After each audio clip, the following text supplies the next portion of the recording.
A major security operation has recorded a significant breakthrough after troops rescued 308 kidnapped victims who had spent about 6 months in captivity following attacks on communities in Kwara and Niger states. The rescue operation carried out by troops involved in a special mission coordinated by the Office of the National Security Advisor marks one of the largest recent recoveries of kidnapped victims in the region. The victims were rescued from the Kainji Lake National Park area, a vast forest location that has become a focus of security operations due to activities of criminal groups operating within the region. According to an operational report made available to the news agency of Nigeria, the victims were among residents adopted during attacks carried out on communities in Kwara State and neighboring areas of Niger State earlier this year. The report said the victims were taken during attacks on the 9th of February 3rd and 4th.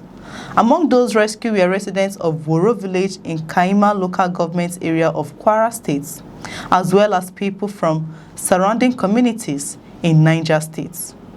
The operation was reportedly carried out over a period of 6 months as security forces worked to locate the victims and disrupt the activities of the criminal groups responsible for their abduction. The rescued victims included 163 people from Kwara State and 145 people from Niger State, bringing the total number rescued to 308. Following their rescue, the victims were taken to Wawa cantonments in Bogu local government area of Niger State, where they are currently undergoing screening and receiving medical attention.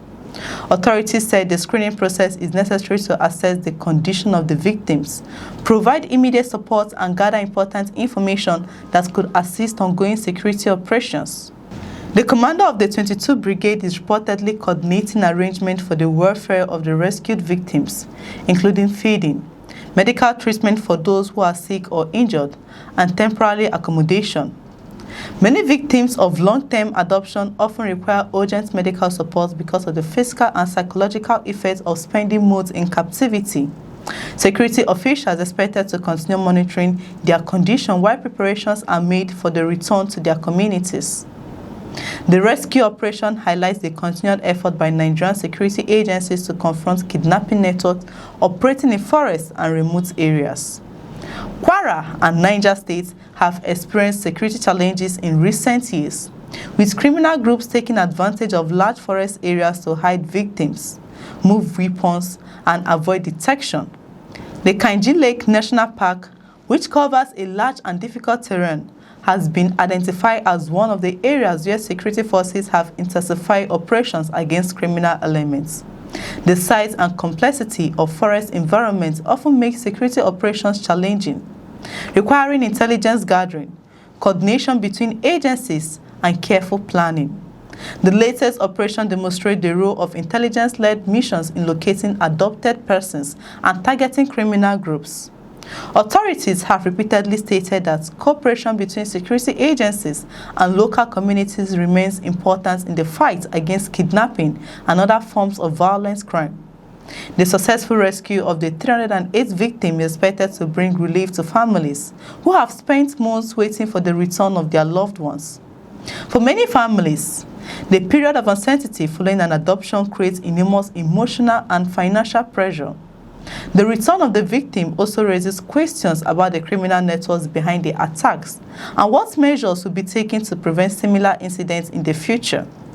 Security experts have argued that while rescue operations are important, long-term solutions require sustained action against criminal groups, improved intelligence systems, and stronger protection for vulnerable communities.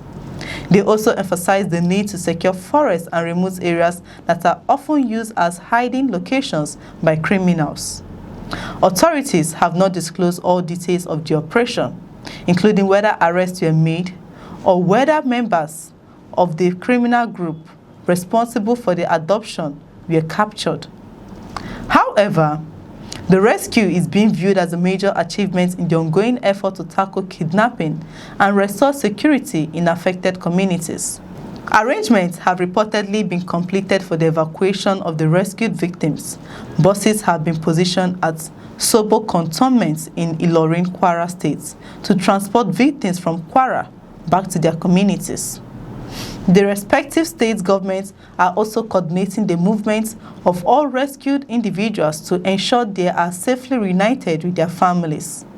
As the victims begin the process of recovery, attention will now turn to continued operations aimed at dismantling criminal networks responsible for kidnappings in the region. The rescue of 308 people after months in captivity sends a strong message that security forces are increasing pressure on criminal groups operating across Nigeria's forests. However, the challenge remains significant as criminal organizations continue to adapt their method and exploit difficult terrain. The coming days will reveal more details about the operation and the next steps by authorities to ensure the safety of communities affected by kidnapping. What do you think about this major rescue operation in Kwara and Niger states? Do you believe more coordinated security operation can help reduce kidnapping across Nigeria? Share your thoughts in the comments and subscribe to First News Nigerian for more updates and analysis on major security developments across the country. I'm Chidera Isu. Thanks for watching. We'll see you in the next reports.